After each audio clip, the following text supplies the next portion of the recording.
A 26-year-old woman with dark, wavy, shoulder-length hair looked out to the busy pier, where a large passenger ship was anchored, its black hull and red smokestack gleaming in the early May sunshine. All around her, more than 1,000 women and children mingled with American servicemen, hugging, kissing, and crying, as they said their goodbyes near Manila's Pier 7. The woman's husband, standing in front of her, saw the anxious look on her oval-shaped face, her eyes wide and dark eyebrows lifted in concern.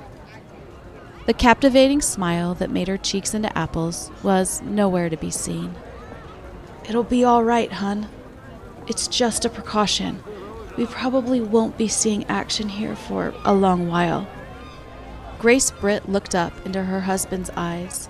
Almost a head taller than her, Chet stood at 6 feet 3 inches, with his hair cut short and parted on the left, neat and trim like any good army officer.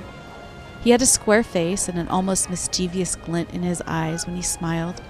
But, just like his wife, Chet Britt wasn't smiling, and Grace wondered if he truly believed all he said. "I just don't want to leave you. And what about the baby? You won't be with me when he comes," Grace said. Chet sighed as he watched his wife touch her belly, at that moment barely showing that she was 5 months along. Missing their child's birth was the hardest part. "Hey," he said, gently taking his wife by the shoulders and bending down to look in her eyes. "My orders were for 18 months in the Philippines. We've been here 6, so I'll be home in a year. That's not so long. Plus, you'll have your mother and my mother and your sisters. Everything will be okay. We can do all things through God." Grace smiled a little as he quoted the Bible. He was right. God would strengthen her. Just then the ship's horn blew. Grace threw herself into Chet's arms, the tears coming fast.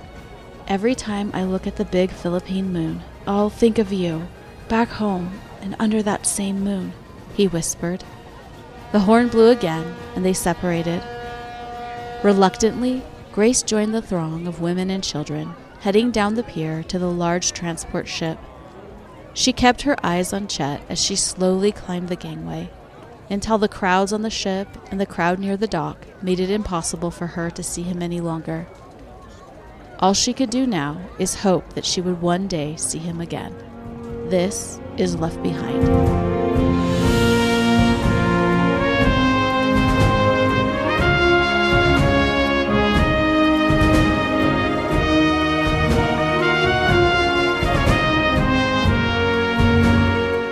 Welcome to Left Behind, a podcast about the people left behind when the U.S. surrendered the Philippines in the early days of World War II. I'm your host and researcher, Anastasia Harmon. My great-grandfather, Al Massam, was one of the POWs, and his memoir inspired me to tell the stories of his fellow captives. If you appreciate this podcast and believe it's important for people to know this relatively unknown part of World War II history, please consider sharing it with a friend. Word of mouth is the main way people find new podcasts, and by sharing, you're helping to keep these important stories alive. The last several episodes have been intense, as we focused on experiences of the Bataan Death March and Camp O'Donnell. Today's episode, however, shifts gears a bit, focusing on how the bonds of love and faith can pull someone through the most awful of circumstances. I've relied on 2 main sources to tell this episode. A 2021 biography of Grace and Chet Britt, written by their son David Britt, titled Relentless Hope, A True Story of War and Survival. I was also able to speak with Dave Britt, so we'll get a beautiful perspective of Chet and Grace's experiences through the eyes of their son. David himself is a Vietnam-era veteran and retired Air Force lieutenant colonel. He and researcher John Dureski spent 2 years researching and writing about Chet's wartime experiences. Their research efforts even uncovered previously unknown details and video of the Oroco Maru hell ship disaster. One last note, so far in the episodes of Left Behind, we've talked about the war on Bataan Peninsula, as well as hinted at the battle on Corregidor Island. Those were the 2 main U.S. strongholds on and near Luzon, which is the Philippines' largest island. However, several smaller island forts near Manila played parts in the early Philippine battle, and we'll discuss one of those island forts today, Fort Went on Grand Island. Let's jump in. Chester K. Britt, or Chet to his family and friends, was born June 13, 1915, in La Crosse, Wisconsin, on the banks of the northern Mississippi River, to Archibald and Hazel Britt. Archibald was a railroad engineer, and Hazel stayed at home with Chet and his 6 younger siblings. The family remained in La Crosse for all of Chet's growing up years. In June 1919, mere days after his 4th birthday, Chet was picking clovers with a couple of friends when he came across a downed telephone wire. A neighbor nearby heard screams and cries and came running to find young Chet holding onto the wire. Normally, telephone wires do not carry electricity, but this one had fallen over a streetcar wire, which did carry electricity, that passed through the telephone wire and into Chet. He suffered severe burns on his hands and legs, but despite the near electrocution, the doctor said he would survive. And he did. As a young teenager, Chet joined a local Boy Scout troop and became its head bugler. He also enjoyed building gliders, both models and human-sized. At one point, the young adventurer decided to build a glider that he could ride in. Once the craft was completed, Chet and his brothers hauled the glider to the top of Grandad Bluff, which overlooks the cross. He planned to launch the craft and glide down to the country club fairway below him. That is, if the contraption actually caught wind and glided, and didn't crash down the cliffside onto the jagged rocks below. Chet's father, however, hearing of the planned expedition, drove to the bluff's top and stopped the intended flight. While his flight hopes were perhaps dashed, Chet's sailing hopes were still afloat when he joined the Boy Scouts Sea Scouts and learned to sail a whaling ship on a nearby lake. But the young man's high school days weren't marked only by adventures. No, his younger sister had a friend named Grace and Chet, who thought Chet was handsome. Ever the obliging friend, Chet's sister introduced Grace to Chet, and the two became close friends. Grace Rubina Renice was just a few months younger than Chet, although they were a grade apart in school.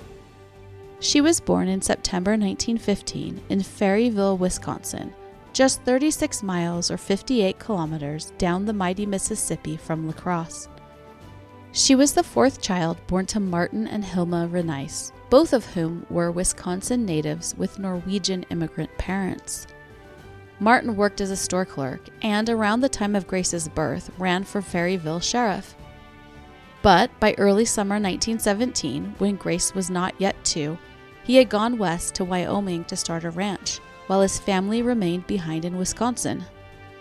While working the ranch in July 1917, Martin wounded his finger, which became infected, and he died 2 days later. He left behind 3 children, ages 10 and younger, and his 38-year-old wife, who was around 7 months pregnant with their 5th child. By the time Grace was 14 years old, she and her family had moved to La Crosse, Wisconsin, Chet's hometown.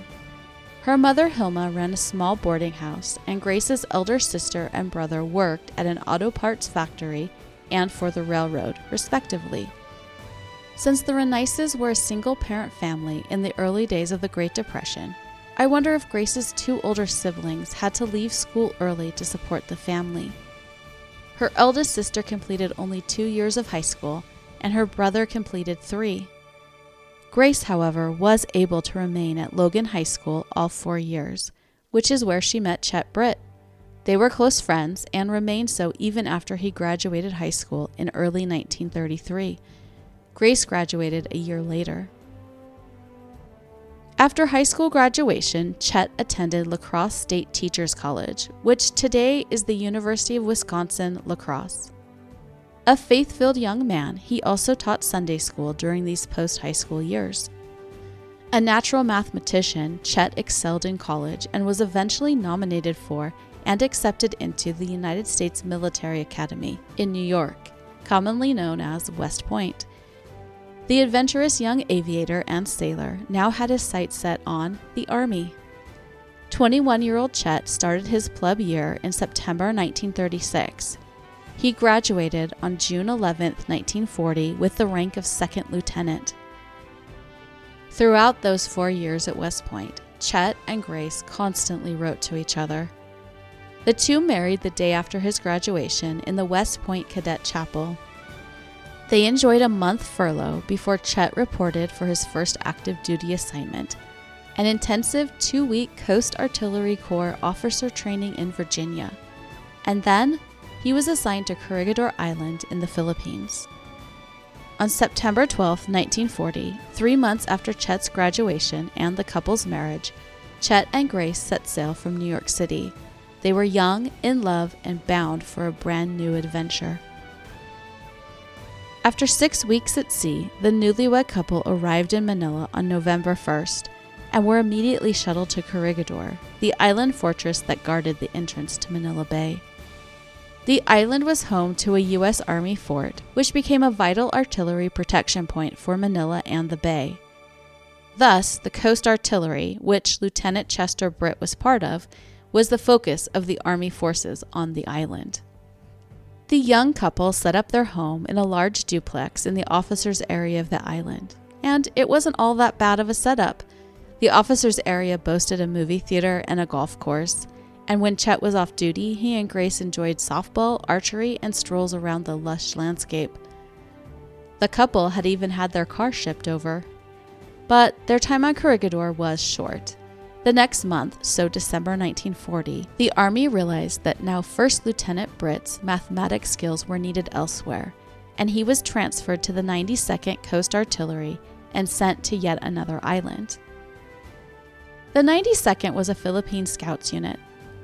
As I've mentioned in previous episodes, the Philippine Scouts were highly trained U.S. Army units, made up mainly of enlisted and non-com Filipino servicemen with American officers.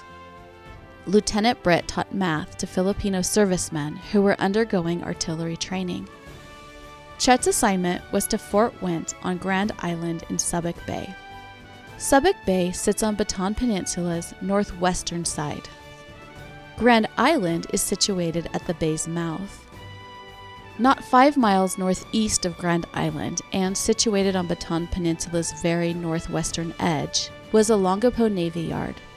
Thus, Grand Island's Fort Went offered a protection for Subic Bay and Olongapo, and despite being only about 35 miles or 56 kilometers away from Corregidor Island, it was nearly a world apart. Where Corregidor was busy and bustling with all sorts of accommodations, Grand Island was quiet. The island is roughly square in shape and is less than half a mile wide in either direction. Compared with the hills and cliffs of Bataan and Corregidor, Grand Island is fairly flat, with the northeastern side coming down to meet the water. The Brits made their home in the small grouping of officers' quarters on the island's north shore. They enjoyed breathtaking views of the Bataan Peninsula. Grace furnished the home, which was close enough to their neighbors to see through their screens, with the wicker furniture the couple had just purchased on Corregidor. Life on the island was fairly laid back, and Grace and Chet became friends with other newly married officers and their wives. When the husbands were off duty, they enjoyed sailing in Subic Bay, playing cards, and doing other activities. And in spring 1941, Chet and Grace learned that they were expecting their first child. But, as was the case for Chet and Grace's first year of marriage, change was imminent, and the quiet life on Grand Island wouldn't last. The Army decided to evacuate all servicemen's wives and children back to the United States. Military tensions with Japan were increasing, as was the U.S. military's presence in the Philippines. Hostilities with Japan now seemed like a likely event, and, for their own safety, family members were evacuated home. Grace packed their belongings, which included that wicker furniture, which were shipped home to La Crosse, Wisconsin. Grace bid her husband of 11 months goodbye and sailed from Manila on May 5, 1941. The 6-week voyage took her across the Pacific, through the Panama Canal, and up the Atlantic seaboard to New York City. She was alone, 5 months pregnant, sailing away from her husband, who remained behind on an island that could be a war zone in the not-too-distant future. With the women and children's departure, the relaxed atmosphere of Grand Island changed as Lieutenant Britt and the 92nd Coast Artillery began preparing for war. He found that his Filipino students had poor math skills, which isn't surprising since many of them were raised on poor, rural farms and hadn't had the same opportunities for education as did students in the United States. Chet struggled to teach them the algorithms and trigonometry that would be so vital in their artillery calculations. Beyond the classroom, the men at Fort Went dug foxholes, prepared fighting positions, and moved weapons, food, and medicine to bunkers. Chet himself took on several roles at Fort Went. In that 2021 biography of his father, Dave Britt wrote, "He was given several primary and additional duties: Battalion Adjutant, Headquarters Company Commander, Battery D Commander, and Battalion Communications and Transportation Officer. One paycheck, but many responsibilities and duties." In October 1941, word arrived that Grace had given birth to a healthy son, Chester K. Britt Jr. Delighted by the news that he was a father, he also worried about a coming war and whether he'd survive to see his child or his wife. And then, barely 2 months later, war finally arrived. Despite its location at the entrance to Subbock Bay and being the bay's only real protection, aside from the mines that dotted the waters into the bay, Grand Island's Fort Went played practically no part in protecting the Philippines. It was primarily a training facility, and their armament was woefully small: 8 large artillery guns and hardly enough ammo to last the first few days of war. Once that was gone, they'd have no hope for resupply. Dave Britt wrote, "The bombardment of Fort Went was reported to have been fierce but intermittent, with the Japanese attacking infrastructure, specifically electricity and water. The after-action report for forces on Grande Island reported seeing a Japanese landing craft with 30 soldiers attempting to land in early December. But Lieutenant Britt and his fellow artillerymen had other plans. They destroyed the approaching boat and watched it sink into the bay. Not a single Japanese soldier set foot on the island." On December 24, 1941, Fort Went was ordered evacuated, which included moving their large mobile artillery guns to Bataan and Corregidor. Lieutenant Chet Britt was put in charge of the evacuation. The smaller anti-aircraft guns were sent to Corregidor, but the 4 heavy 155mm artillery guns were loaded onto barges for the 2-mile trip to Olongapo Navy Yard. Once there, Britt and his men used tractors to pull the guns into Bataan, where they would support Filipino infantry. But moving the large guns into position on Bataan was no easy task. Bataan itself is a hilly, jungle-covered area, and mountains divide the peninsula lengthwise down the middle. The coastal roads were primitive, especially on the western side where Britt and his men had landed the guns, and chances were high that on the roads closest to Olongapo, they could encounter enemy soldiers and fire. Dave Britt wrote, "The heavier 155mm artillery guns were moved nearly 80 miles in a 24-hour period, across the water, then up increasingly steep grades to their firing positions. Under constant pressure to move guns, men, and materials, Lieutenant Britt's plan needed to remain flexible to respond to any Japanese attack, not knowing when or where it would occur. For his actions that night, Lieutenant Britt later received the Legion of Merit, the 3rd highest military honor at the time." As it turns out, though, evacuating Fort Went was a tactical mistake because it gave Japanese forces early, uncontested access to northwestern Bataan. Historians agree that the small island fort likely couldn't have been defended for very long, but the delay in Japanese occupation could have made important differences for fighting on Bataan. But I'm getting a little ahead of myself, so let's go back a bit. First off, no one seems to know exactly who ordered the island's evacuation. One writer even called the order, quote, "one of the minor mysteries of the war," close quote. Odds are that the island was ordered evacuated by the commander of the U.S. Army's Northern Luzon forces. I'm not going to go into all the nitty-gritty, but during the withdrawal to Bataan, the U.S. Army was divided into various forces. Apparently, the commander's area of authority wasn't clear. He had received orders for all U.S. and Filipino forces to withdraw south of the main battle position on Bataan. In his mind, that meant even the units on Grand Island, which was technically north of the battle position on Bataan. When he learned that the units on the island were not falling back, he ordered the island evacuated immediately. This order, however, was in direct opposition to MacArthur's main plan, such as it was. And, in fact, the first notion MacArthur's people had that Grand Island had been evacuated was when members of the Fort Went garrison arrived on Corregidor.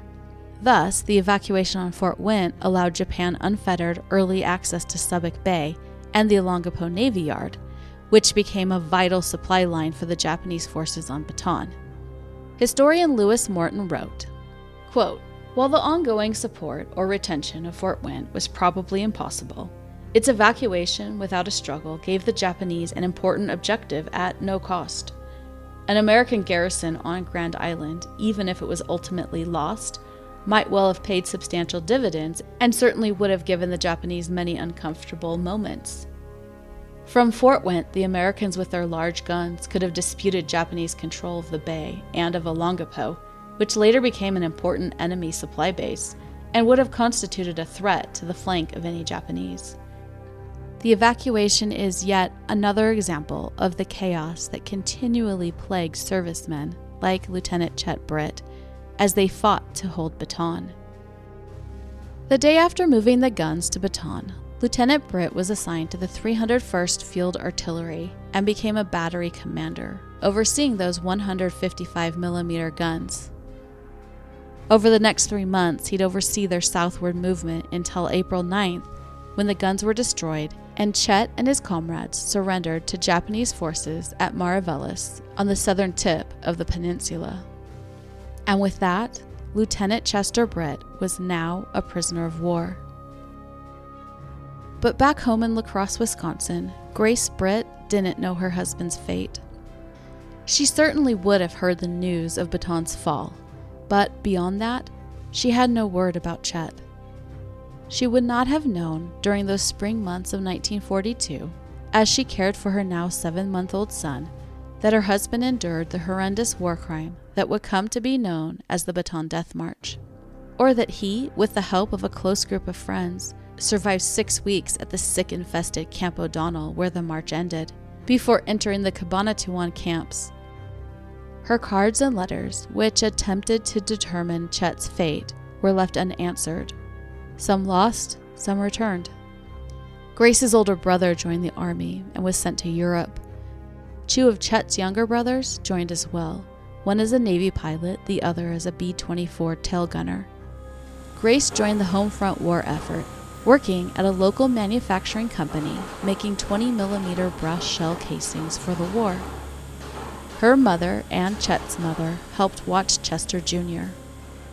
Their son Dave explained, "She prayed continuously for Chet's health and safety.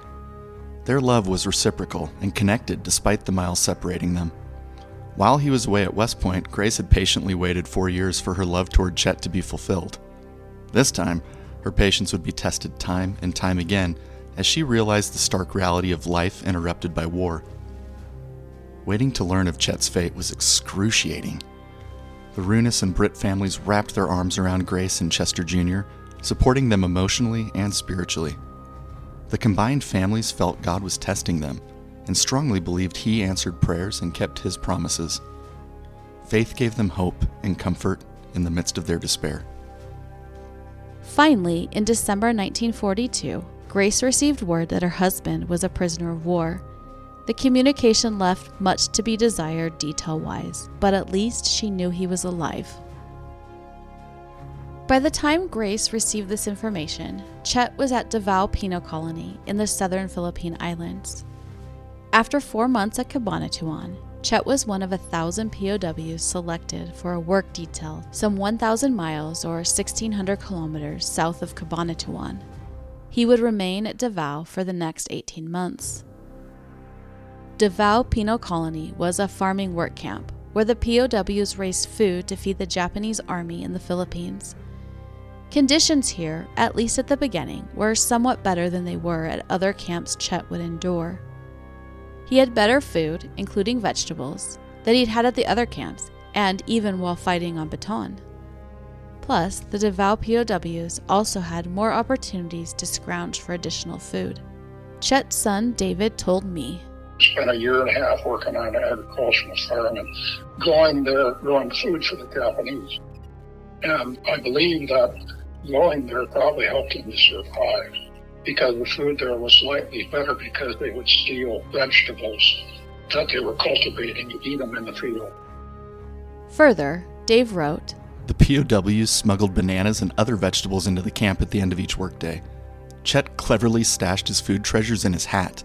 Due to his height, 6'3", the guards refused to look up at him. When he was required to bow, he never bowed low enough for them to see the hidden food. The guards suffered from inadequate food as well. As the lowest-ranking conscripts in the Imperial Army, they garnered little respect or consideration from their superiors in the military hierarchy. But despite conditions being somewhat better than Cabanatuan and other camps, Davao wasn't a pleasure camp. The POWs received harsh treatment and were punished severely for stealing food that they farmed. In June 1944, Lieutenant Britt and more than 1,200 other Davao POWs were blindfolded and loaded onto a Japanese transport ship, and eventually he found himself back at Cabanatuan. But after just a few months at that camp, in October 1944, Chet was transferred to Manila, along with 1,500 Cabanatuan POWs. After several weeks at a Manila prison, he and 1,618 other POWs were loaded onto the Japanese hell ship Oroko Maru in mid-December 1944 for transportation to Japan.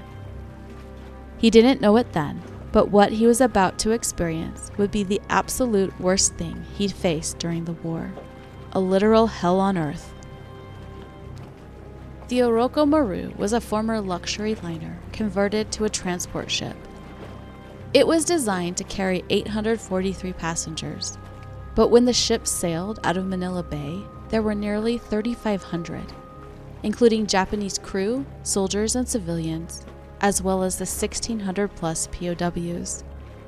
Those POWs were packed into 3 cargo holds at the ship's bottom, sitting crotch to buttocks with legs splayed out in front of them. The tropical temperatures outside were in the 90s, and inside the metal hull the heat reached unbearable heights. The air soon became rancid and the floor sticky and wet with human waste. And then, when the POWs began yelling for water and food and other help, the cargo air hatch was closed because the noise bothered the women and children passengers above.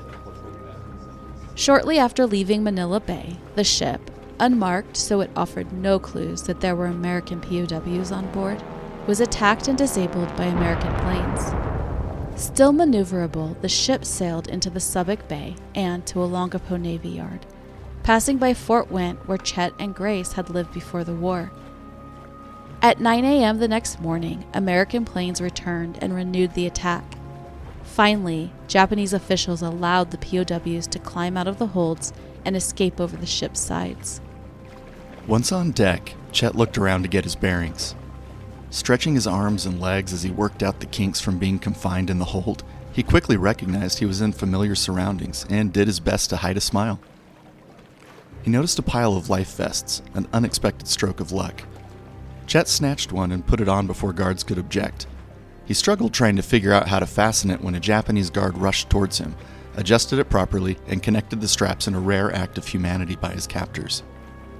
Lieutenant Britt was an adequate swimmer, but in his current weakened state, he wasn't sure he could make it to shore at Olongapo.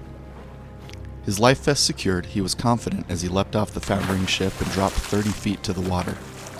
As the cool water washed over him, he felt invigorated and more alive than he'd felt since he first became a POW, some 918 days before. By the way, when American pilots saw the swimming POWs, they stopped their attack.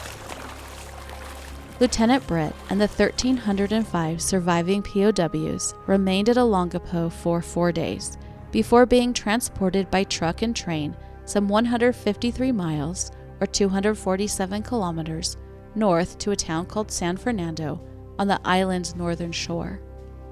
Here they were taken to a beach where they remained with little shelter under the relentless sun for a couple of days. They were given small rations of food and water. As Lieutenant Britt ate the evening meal of 1 teaspoon of raw rice and sipped his half cup of water, he watched the sun dip below the horizon. Watching the last slivers of light, he wondered how long he would spend on the beach, and how long it would be until he held his loving Grace in his arms. His last thought at night and his first thought upon awakening was of Grace. Always Grace. He constantly prayed for blessings on his family, as well as his own protection and survival. His determination to be reunited with his wife and meet for the first time his now 3-year-old son and namesake consumed every waking moment. Later that night, he was one of 1,000 POWs loaded onto the cargo ship Enora Maru. The remaining POWs boarded the Brazil Maru, and the 2 ships set sail for Takao Formosa, which is in modern-day Taiwan. As they traveled north, the midwinter air and water grew cold. The majority of POWs, by this time in their captivity, were clothed only in loincloths or were completely naked. And where the scarce clothing perhaps helped them stay somewhat cool in the tropical climate, it offered little protection against the increasingly frigid air and water. Throughout his time on the hell ships, and in the end it would be nearly a 6-week ordeal, Chet kept a journal. In it, he recorded dates of his friends' deaths, what and how much he ate, and daily death counts. His son David believes he wrote it on scrap paper and kept it hidden in his loincloth, a place the guards never searched, and later transferred the information into a 2-inch by 4-inch onion skin journal. The 2 POW transport ships pulled into Takao Harbor on New Year's Eve, 1944. The men from the Brazil Maru were transferred to the Enora Maru as they waited for more than 9 days, still in the ship's holds, in the Takao Harbor. When he awoke on January 9th, Chet discovered the men lying on either side of him had died during the night.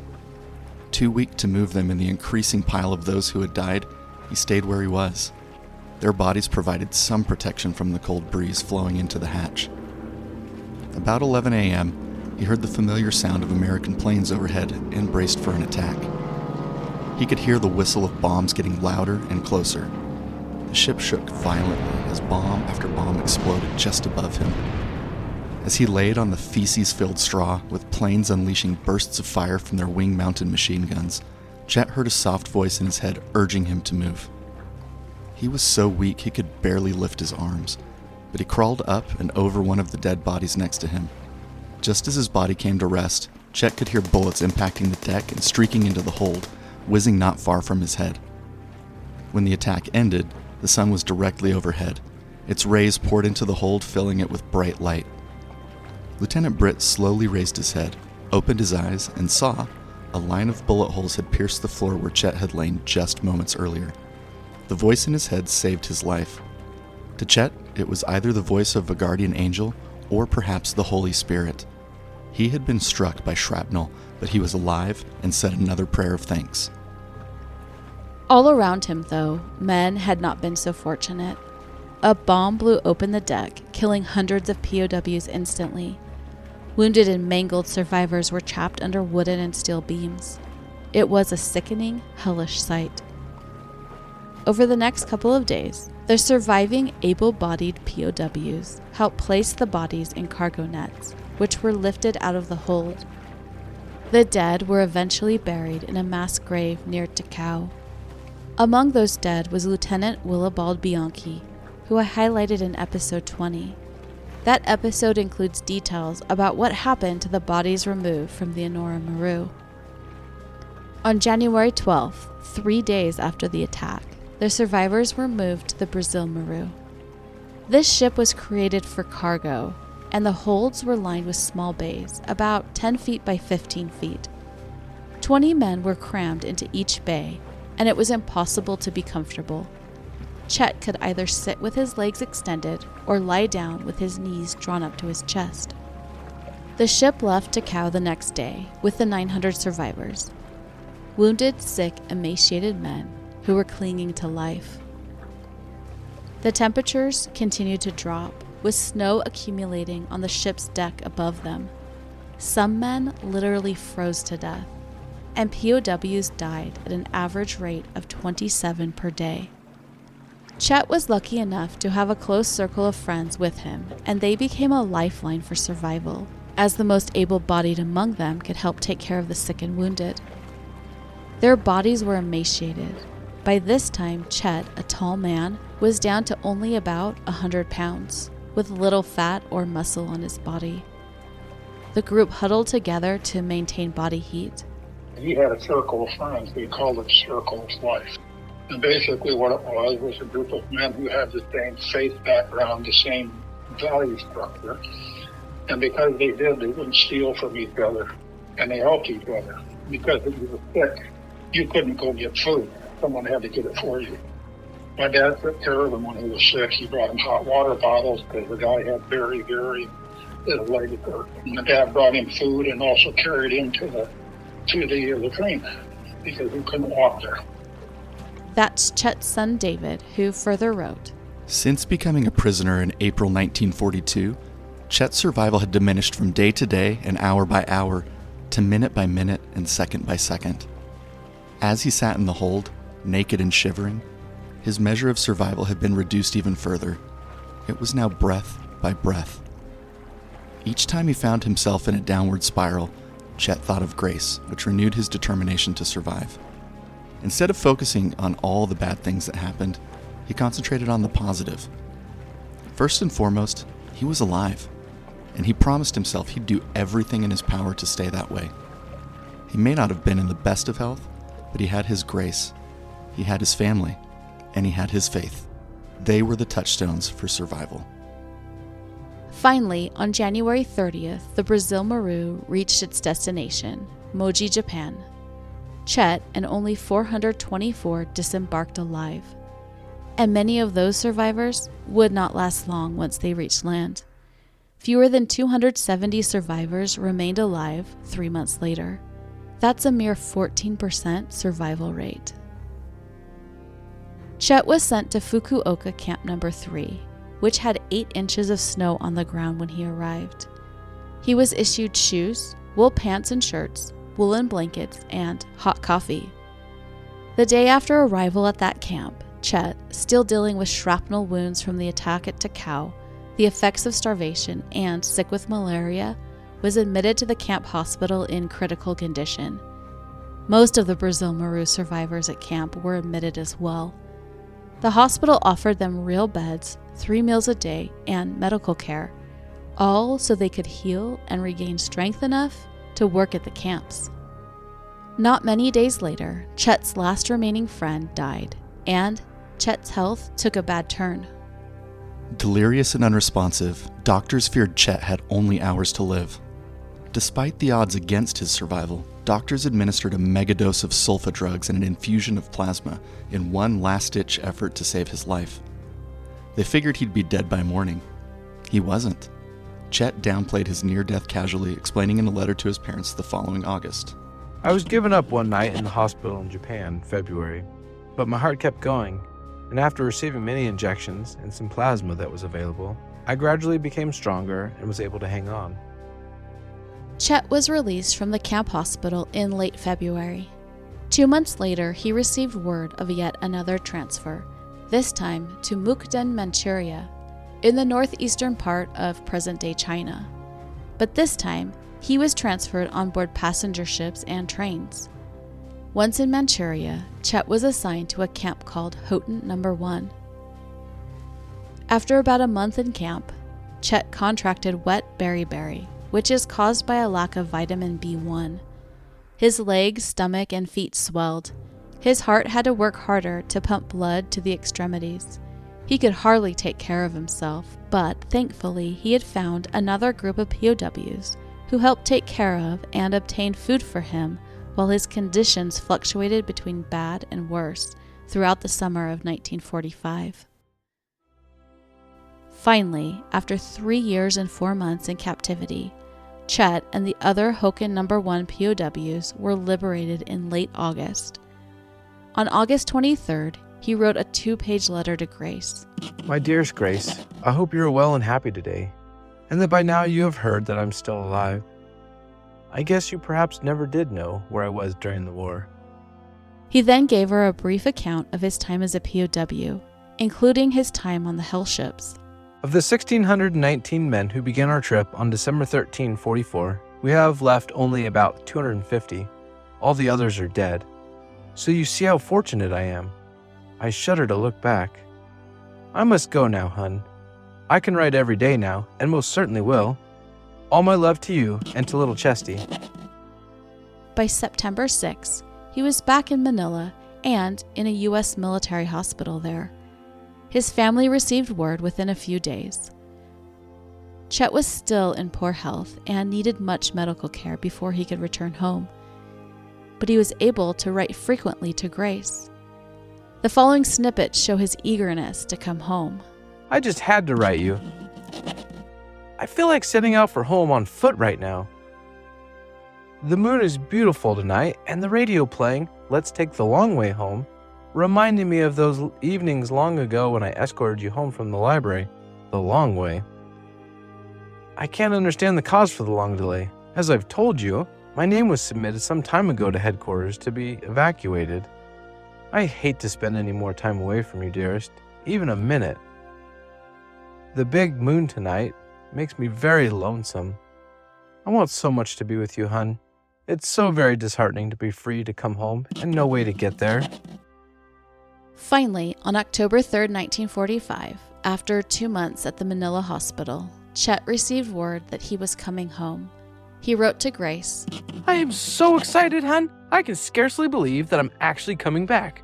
Don't be surprised if I can't say anything when I first see you, because seeing you again after all that has happened will be the greatest thrill I shall ever have. Chet returned to the United States via a 3-day flight from Manila to San Francisco, with stops in Guam and Hawaii. Once in the States, he spent a couple weeks at Army hospitals undergoing various tests and care, including mental health treatment for depression, stress, and the emotional damage of his imprisonment ordeal. During this time, he was promoted to captain. Finally, on Saturday afternoon, October 20th, 1945, Chet stepped off a train in La Crosse, Wisconsin, and into the arms of Grace and their son and the rest of his family. I've posted a picture on Facebook and Instagram of Chet holding his son, who was by then 4 years old, for the very first time. "Hello, Daddy," were Chester Jr.'s shy first words to his father. Chet bent down on his knees and drew his son into his arms. Finally reunited, after nearly 4.5 years apart, Chet and Grace remained in La Crosse through the summer of 1946, when he was declared fit for active duty. Around that same time, Grace gave birth to the couple's second child, a son named Donald. Chet was ordered to the White Sands Missile Proving Ground near Fort Bliss in Texas, while Grace stayed behind for a few months since she had just given birth. She moved with the children to Fort Bliss in late 1946. Chet worked with scientists to develop rockets and was promoted to major. The family would remain in El Paso for 3 years, where Grace and Chet could finally enjoy their life together as husband and wife while raising their 2 children. In spring 1949, their third son, David, was born. They were a happy family. But just a few months after David's birth, Chet began getting headaches. Ignoring them, he went about his work. On December 6, 1949, he collapsed at a Los Angeles train station while away on Army assignment. He ended up at the military hospital in San Francisco, and Grace quickly rushed to his side. Doctors determined that the 34-year-old had suffered a stroke. The doctors noted that he was a, quote, well-developed and well-nourished male who appeared older than his stated 34 years, close quote. Pictures of Chet before and after the war confirm this. he aged during his 3.5 years as a POW. The diseases, forced labor, and starvation took a lasting toll on his body. The stroke left him with memory loss and paralyzation on his left side. He needed help dressing and walked with a cane, shuffling his feet along the floor because he couldn't lift them. Grace returned to the boys in Texas, attempting to give them as normal a Christmas as possible, as she contemplated raising 3 boys while being caretaker for her husband. She soon moved the boys back to Wisconsin, where both sides of the family could help with them, which allowed Grace to spend more time in California with Chet. During his 8 months in the hospital, she made the 3-day train journey many times. Their wartime nightmare was over, but another one was beginning. Seeing Chet struggle to walk, to speak, to merely button his shirt, unable to care for himself, plunged her into a valley of dark emotions. Grace's love for him was tested beyond human endurance while he was a POW, and she was being tested once again. She tried to stay positive and encouraging, especially when she was with him. She saved her tears and worry for when she was alone. An amazingly strong and resilient woman, she was given the perfect name as she was indeed a woman of unlimited grace. In August 1950, and against his own desires, Chet was officially medically retired from the U.S. Army. He returned to La Crosse, and the couple purchased a home a few blocks from his parents. For nearly 3 years, the Britts lived as normal a life as possible. Chet was at home full-time. Grace found work as a grocery store clerk. Even though his left arm was permanently paralyzed, Chet painstakingly created airplanes and ship models for his sons to play with. Their son David recalled, He had a stroke when I was 6 months old, so by the time I was old enough to remember anything, he was paralyzed on one side of his body. And so my interactions with him were sitting on his lap while he worked on balsa-wood airplanes. But Chet's condition slowly deteriorated, with pain and headaches becoming more frequent and more intense. On June 12, 1953, his and Grace's 13th anniversary, Chet was admitted to the hospital with bleeding in his liver, kidneys, and spleen. Over the next few weeks, his organs failed one by one. Grace sat for hours at his bedside, and on July 6, 1953, he passed away peacefully. He was 38 years old. His official cause of death was an autoimmune disease with blood clots throughout his body. But in reality, he was yet another casualty of war. His body never fully recovered from the starvation, dehydration, and other atrocities he suffered as a POW. At 37, Grace was now a widow and single mother. Her situation was not unlike that of her own mother's. Both women were in their late 30s when widowed after being married less than 15 years, and left to raise alone multiple children not yet in their teens. Grace received a small pension from the Army and continued to work as a grocery store clerk. Her sister moved in with her, and the extended Relentless and Britt families helped as well. Still, as David recalls, She carried on after my dad died. It was hard. She was a single mother with 3 boys. And she shared with me that there were times when she thought she was going to go crazy. Grace remained in La Crosse, Wisconsin, and, also like her mother, never remarried, focusing instead on raising her and Chet's 3 boys. In early May 2003, 87-year-old Grace suffered a heart attack. She passed away the next day with son Donald at her bedside. Their 2 other sons were still en route to see their mother one last time. She was laid to rest next to her beloved husband at the Oak Grove Cemetery in La Crosse. Son David wrote, After 50 years, Grace and Chet were reunited once again to rest in eternity beside each other. She lived as she had died, with dignity and grace. Today, Chet and Grace's small family has expanded to include more than 30 descendants, even including a couple of great-grandchildren. Chet and Grace left them a legacy of faith and hope. The legacy he left is a legacy, spiritual legacy, because all of us are believers in Jesus Christ. And all of us are followers And my oldest brother, his two sons are ordained ministers. My middle brother is a retired pastor. My children are believers and followers. The legacy is in our faith and desire to follow that and live like followers of Christ as people who care for others. And that's what I knew about my dad. I knew that he was a man of faith who hung in there, and he must have been a tough man to endure what he endured and survive, especially mentally. I asked Dave why he decided to write a book about his father's and mother's wartime experiences. He told me, my wife and I went to a memorial service in 2017, and I looked around the tent, and everybody in there had white hair. I said, in a very short period of years, no one will even remember the war. And I didn't want my father, I didn't want him and his comrades and my mother to be forgotten. We wrote the book to honor people who sacrificed so much that we could be free. My dad wrote about people he knew in his diary. And he would write in his diary, 3 guys died a day, 4 guys died a day. But if he knew somebody, he put their name there. Because my dad wrote that in the diary, we could not only tell him where he died, but the day he died.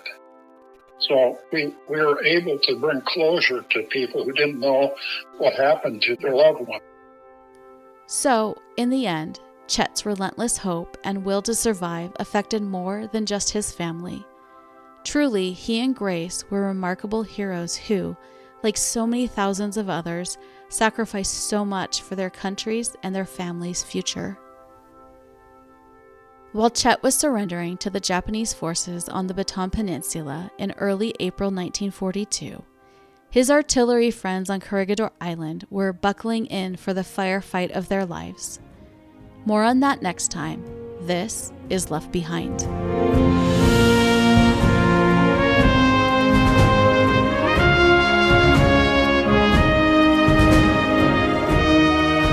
Thank you for listening. You can find pictures, maps, and sources about Chet and Grace's story on the Left Behind Facebook page and website, and on Instagram at Left Behind Podcast. The links are in the show description.